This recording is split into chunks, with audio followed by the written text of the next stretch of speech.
Oi pessoal, sejam bem-vindos a mais um vídeo do Espaço Desprograme-se e hoje eu vou continuar respondendo algumas perguntinhas que vocês enviaram. Hoje eu escolhi as perguntas lá do Face, tá bom? Então vamos lá. Oi Bárbara, eu acompanho você pelos vídeos do YouTube e me deu vontade de compartilhar um problema que estou enfrentando. Não estou conseguindo obter êxito na minha vida profissional. Faz alguns anos que estou tentando a OAB e não consegui ser aprovada. Isso está mexendo muito com a minha autoestima e meu objetivo de vida é ser concursada. Seria bom se você gravasse um vídeo para o público concurseiro ou para pessoas que estão na minha situação. Um abraço, sucesso!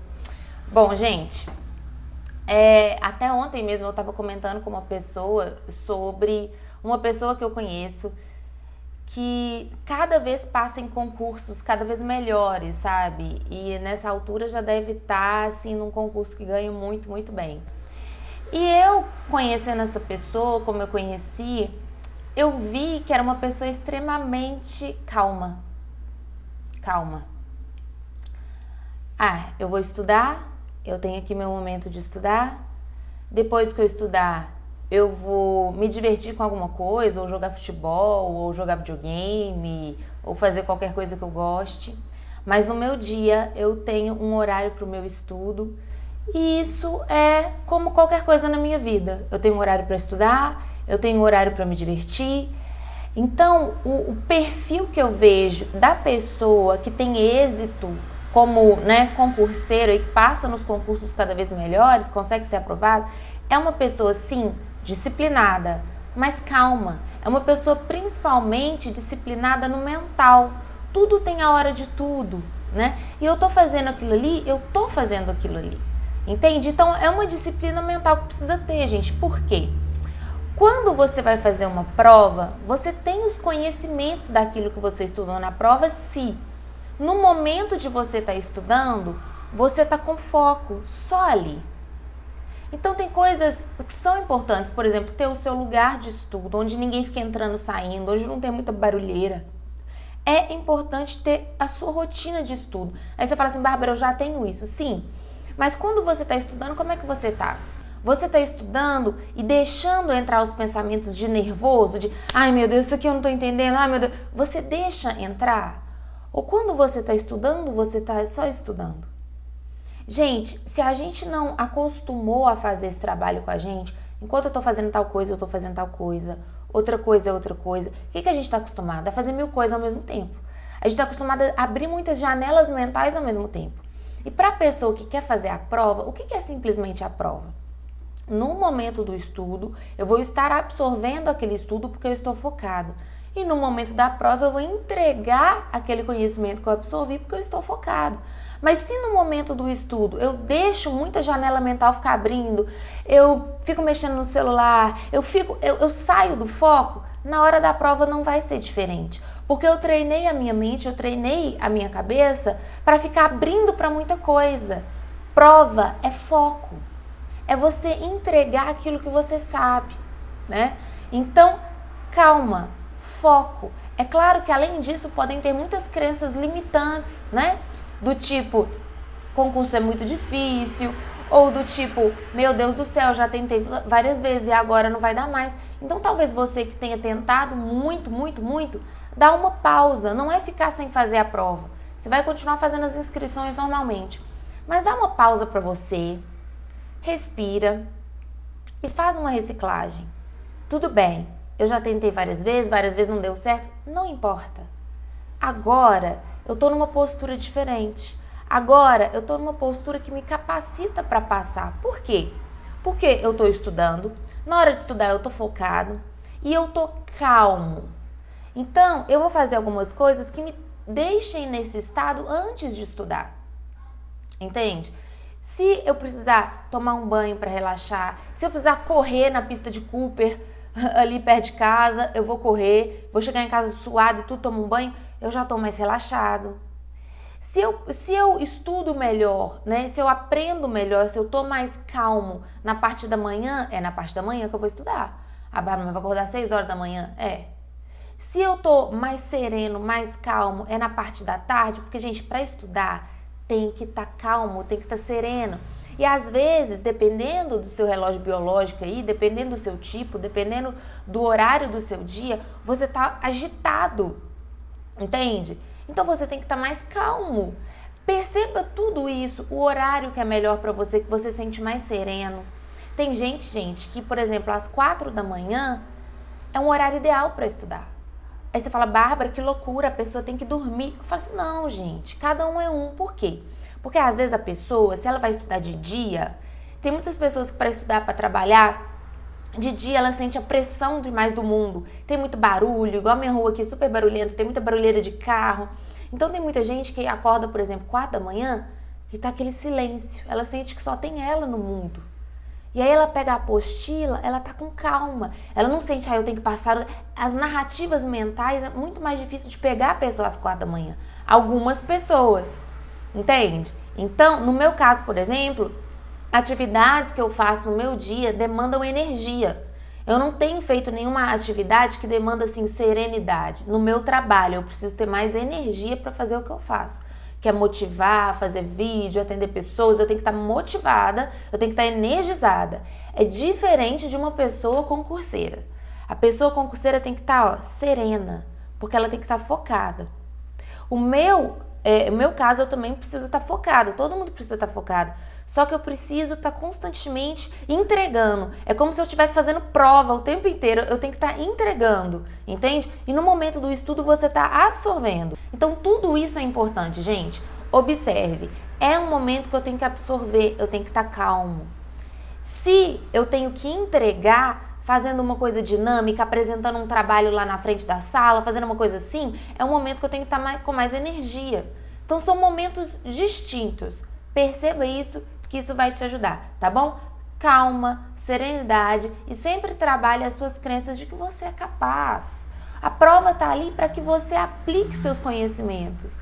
Não é nada dramático. Você é uma pessoa que quer muito isso. E quando a gente quer muito uma coisa, geralmente a gente fica no modo de luta. Saia do modo de luta, entre no modo da facilidade. Eu vou estudar porque eu gosto. Eu vou fazer a prova porque é o meu caminho natural de ser. Eu vou passar por esse teste porque é um caminho natural para mim de ser, é a minha vocação, é o que me faz feliz. Então, se eu tenho que passar por um ritual como esse teste, eu vou fazer, não tem problema nenhum. Mesma coisa uma entrevista de emprego. O problema não é a prova, não é a entrevista, gente. O problema é que às vezes você não está olhando para você. Você está se comparando muito com pessoas que passaram, com pessoas que fizeram e não está vendo como que o seu organismo, o seu metabolismo, o seu corpo, sua mente funciona para alcançar as coisas que você deseja. Uma outra coisa interessante é você observar. Nas vezes que eu consegui passar em testes ou nas vezes que eu consegui coisas que eu queria na minha vida, qual que era o estado e a postura que eu adotei? Observe em você mesmo, tá a chave. Olá, Bárbara. Comecei a assistir seus vídeos, estou amando, tem me ajudado muito.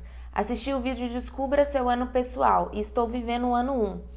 E entrei em um relacionamento com uma pessoa que está no ano 9. Você acha que por serem números tão distintos pode dar certo? Aguardo a sua resposta e obrigada. Gente, tem 2 vídeos aqui no canal que falam sobre numerologia simplificada, né? Que um é o seu ano pessoal e um é a sua vibração. E aí, ela coloca aqui, entrei no ano 1, estou vivendo o ano 1 e entrei no relacionamento com uma pessoa que está no ano 9. Gente, é a mesma coisa que eu falo sobre signo. Eu sou Sagitário, o Eduardo é Capricórnio. Em tese, não daria certo. Mas assim, gente, isso não tem nada a ver. A gente calcula, né, alguma coisa na numerologia, faz um mapinha astral ali simplificado, pra gente entender o nosso momento e entende melhor o momento do outro. Mas é a mesma coisa que você falar assim, Bárbara, eu estou começando várias coisas na minha vida, que é o ano 1, né? E eu comecei um relacionamento com uma pessoa que está terminando várias coisas na vida dele. Eu falo assim, gente, mas quem não tá? Né? Por que isso vai dar certo? Por que isso não vai dar? Depende de vocês. Depende da intimidade de vocês. Depende do grau de maturidade de cada um para querer ter uma intimidade, ter um relacionamento. Então isso não significa simplesmente nada. Significa que essa pessoa que você está relacionando está terminando, está fechando alguns ciclos na vida dele. E você está começando outros, sabe? E não quer dizer que porque uma pessoa está no ano 9, está fechando alguns ciclos, que essa pessoa não vai namorar, não vai se relacionar, é óbvio que não, né? Não tem nada a ver. Então, fica tranquila, só entenda que ele vai estar mais assim, sentindo uma necessidade de ficar um pouco mais sozinho às vezes, que é uma característica do ano 9, e você vai estar muito assim, mais energizada, querendo novos inícios na sua vida, e talvez ele não acompanhe essa sua motivação em alguns momentos, porque ele tá mais recluso, tá precisando cuidar mais dele, se orientar mais pela própria presença dele mesmo, pelos desejos dele, então ele vai estar muito mais autêntico, talvez um pouquinho individualista nesse momento, mas é porque faz parte, sabe? Se você compreender isso e ele compreender que também você tá agitada e tá querendo novos projetos, tem tudo para dar certo. E aí ela manda uma outra pergunta. Bárbara, estou amando seus vídeos, tem me ajudado muito. Eu estou prestando vestibular há um tempo. Alguns vídeos seus me ajudaram muito nessa questão de ter autoconfiança, mas agora que já saíram as datas das provas que irei fazer, eu sinto um medo e chega a doer. Eu não estou conseguindo mudar essa vibração de dor e medo que você sugere. Gente, a gente falou um pouquinho da questão do concurso. Pegue para você também que está fazendo vestibular, que é bem parecida a situação, né? Mas assim, quando a gente está com medo por um momento da nossa vida, que a gente quer muito, isso quer dizer que a gente está idealizando o momento. A gente está idealizando o ritual, a cerimônia, que é o vestibular. A gente está idealizando o processo. A gente está idealizando aquele rito de passagem. E é só um rito de passagem. Porque depois que você passar no vestibular e estiver na faculdade estudando, você vai ter a sua monografia. E aí você vai ficar insegura de apresentar a monografia para a banca. Entende? E depois que você formar, você vai ter o seu primeiro emprego e você vai ficar inseguro de fazer entrevista de emprego. Então, não é o vestibular. É um estado. É um estado de acreditar que aquilo é over, que aquilo é super importante. Por quê? Porque você está valorizando muito o que é de fora, o resultado. Você não está valorizando o porquê que você quer fazer aquilo. Sempre que você tem medo, sempre que você tem afobação, ansiedade, você perdeu a visão do prazer. Você perdeu a visão do gosto, do porquê. Então, o que eu sugiro é assim, vamos supor que você vai fazer veterinária. Estou inventando aqui. E aí, você está morrendo de medo da prova, você está inseguro de não passar, aquela coisa toda. Volta para você. Por que eu estou fazendo veterinária? Por quê? Por que eu quero fazer veterinária? Porque imagina, o meu dia a dia com os animais, o meu dia a dia, sabe? Fazendo uma coisa que eu amo, lidando com os bichos, enfim, podendo curar os animais, ou, sabe, só de estar na presença dos animais é uma coisa que eu amo muito, que faz sentido pra minha vida. Aí você vai voltando pro prazer, entende? E aí você começa a pesquisar como é que é o dia a dia de um veterinário, você vai voltando pro gosto, você vai voltando pro prazer. Quando você for fazer a prova, você tá mais confiante, gente. A pessoa que tá no prazer não tá no medo. É impossível. Tanto que, né, numa relação sexual, por exemplo, se você tiver com medo de não ter uma performance muito boa, que é uma coisa que alguns homens têm, né, aí realmente você não consegue, né? No caso das mulheres também, eu tô com medo porque eu tô com receio dele não gostar do meu corpo, dele me ver sem roupa, não vai ter prazer. Então o medo é o oposto do prazer nesse sentido. Colocou prazer, começou a sentir o gosto. Por que você tá fazendo aquela profissão? O gosto, mas não é pensante, gente, não é ficar pensante, poxa, eu gosto muito de fazer isso ou porque, sabe?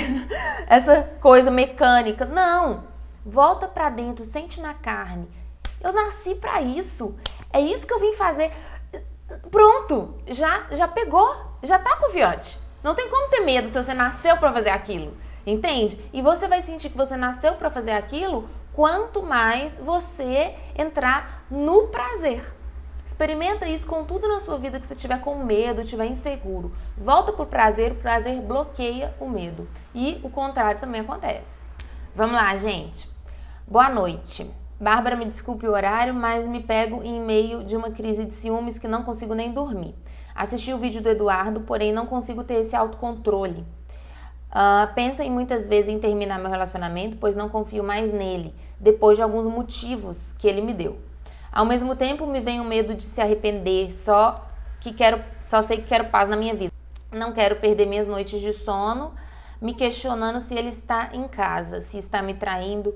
Sou muito insegura e tenho medo de perdê-lo e tenho ciência de que se eu continuar assim, ele vai se cansar de mim. Tenho medo de, por um pensamento tão egoísta, acabar perdendo ele. Não quero ter esse sentimento, é muito ruim pra mim ser assim. Tá. Gente, o Eduardo abriu o canal dele. Aleluia, finalmente. Então eu vou deixar o link do canal dele aqui, porque ele é o expert em relacionamentos, ciúme, problemas conjugais, enfim, pessoas solteiras que não conseguem arrumar um companheiro. Ele fala de tudo isso no canal dele, ele tá colocando os vídeos lá toda semana. Em breve ele vai vir com uns vlogs, umas coisas bem diferentes, assim, filmando nas ruas, entrevistando alguns homens para ver a visão dos homens do amor. Ele tem uns projetos muito legais lá no canal dele, então se inscrevam aqui, que por enquanto tem poucos vídeos, mas ele tá liberando. E tem mais um vídeo do ciúme lá, que é interessante para você ir ver. E assim, da minha perspectiva, então, agora, né? O processo de cura que eu, Bárbara, vejo para isso é curar a solidão. A solidão, gente, é uma coisa muito interna. Você pode estar no meio de milhares de pessoas, você pode ter um namorado, você pode ter um relacionamento e se sentir sozinho. E se você sente solidão, você precisa que o outro te dê companhia. Você precisa que o outro esteja lá para você.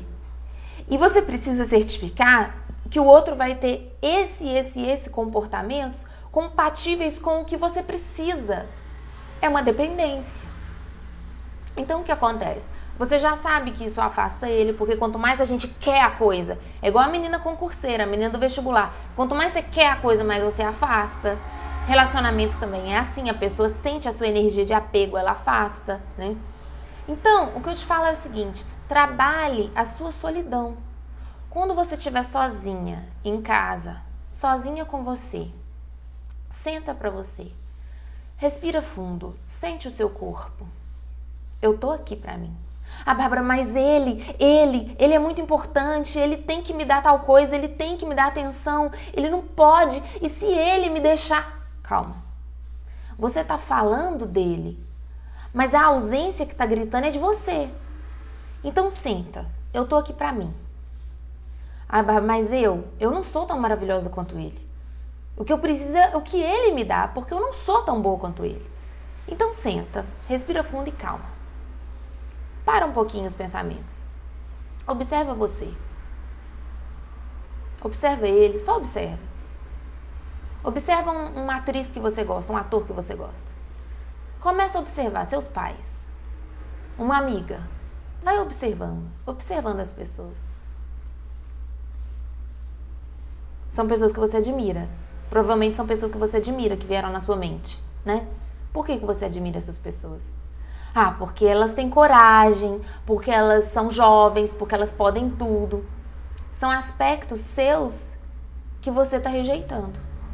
Se você admira as pessoas pela idade delas, é porque você está abominando a sua idade. Você não percebe que na sua idade você tem tudo. Se você admira o cara tanto porque ele é corajoso, é porque você não está colocando sua ousadia no mundo. Então você não vai curar a dependência afetiva se você não se der as qualidades que você quer que ele te dê. Se você quer segurança, você tem que começar hoje o exercício da segurança interior. Qual que é o exercício da segurança interior? Eu tenho um monte de defeito. Eu tenho um monte de problema. Mas eu tenho um monte de qualidade. Eu tenho um monte de coisa boa. Eu sou quem eu sou. E isso é maravilhoso por si só. Se eu começo a me bancar, se eu começo a me sustentar, pronto. Todas as qualidades afloram. Eu vou parar de me rejeitar. Quando a gente sofre de rejeição ou medo de rejeição do outro, é que a gente está se rejeitando, gente. Você não vai curar isso querendo trabalhar o ciúme. Eu quero curar o ciúme. Eu quero curar a compulsão alimentar. Não. Você vai curar a falta de você. E isso é um trabalho. Então você vai começar hoje, se apoiando sempre. Ah, eu dei uma crise de ciúme, não consegui, Bárbara, não consegui me controlar, olhei as fotos dele no Facebook, pirei. Tá bom. Ótimo, agora você tá consciente do que você fez. Quando você fez, você tava na inconsciência, você tava no... né? Você tava respondendo automaticamente, você tava reativa, né? Veio um pensamento obsessivo, você respondeu ao pensamento obsessivo. Então, agora que você viu que você deu a crise, você tá no controle já, você tá no domínio, porque você tá vendo que você deu a crise. Ah, mas agora já ferrou tudo, agora ele vai me deixar... Aí já é outro processo de inconsciência que tá te tomando conta. Aí você não tá vendo que você tá se batendo, que tá se cobrando. Você acha que isso é verdade, que você tem que punir você o tempo todo. E aí você fala, é mesmo, olha, eu tô me punindo. E aí você entra de novo na consciência. É quando você observa o que você tá fazendo que você fica livre. Não é quando você fica tentando consertar. Quando você fica tentando consertar e controlar, você entra mais na loucura. Então, a solidão é o abandono. É quando a gente quer a coisa no externo, mas internamente a gente não se apoia. A gente cai de cima da gente. Tudo bem, essa situação aqui na minha vida eu ainda não consegui dominar, eu ainda não consegui controlar. E eu nem vou tentar controlar. Eu vou só observar quando o pensamento vier, eu vou só observar quando eu já estiver fazendo. Assim como a pessoa que tem compulsão alimentar.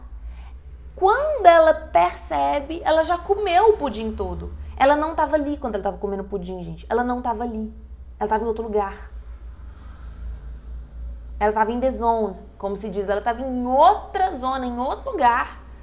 E aí ela comeu o pudim com aquele olho parado, comeu... E aí depois, o que acontece? Ela já estava inconsciente. E aí o que acontece? Quando ela percebe que ela comeu o pudim todo, o que ela faz com ela? Ai, sua idiota, sua gorda, sua... nunca vai conseguir nada, sua obesa, sua ridícula, sua descontrolada. Aí ela entra em outro processo obsessivo em que ela nunca vê o que ela tá fazendo. No momento que ela perceber, nossa, às vezes ela vai parar na metade do pudim. Nossa, calma, eu tô aqui. Põe a colher ali. Eu já tô cheia. Nossa, meu estômago tá... Não preciso mais disso, porque agora eu tô vendo que eu tô aqui. Se eu não ver que eu tô aqui, se eu não for uma presença dentro de mim, se eu estiver na solidão, se eu estiver no abandono, eu vou comer o pudim todo e não vou ver. Então, parei no meio. Dei crise de ciúme. Nossa, peraí, eu tô aqui. Eu tô olhando o Facebook dele, essa hora da madrugada. Pera, enxerguei, vi. Quando você vê, você tá curando. Só que aí que eu tô te falando, gente, você vê. Só que quando você vê, você começa a se bater porque você tava fazendo a porcaria do negócio. Então você fica inconsciente de novo. É mais uma inconsciência. Nossa, sou idiota, comeu o pudim todo. Nossa, sou idiota, deu crise de ciúme de novo, ele vai te deixar. Ficou inconsciente de novo. Tá in the zone de novo. Entendeu? Então, veja o que você tá fazendo sem se culpar. Esse é o domínio, essa é a presença para si. E aí você resolve tudo que é obsessivo-compulsivo. Bom, é isso, gente. Então, hoje esse vídeo foi um vídeo sobre perguntas do Facebook. O outro, né, o primeiro vídeo foram perguntas do YouTube e o próximo serão perguntas do Instagram. Então, se você quiser participar, deixa as suas perguntinhas por lá, tá bom? Um beijo e até o próximo.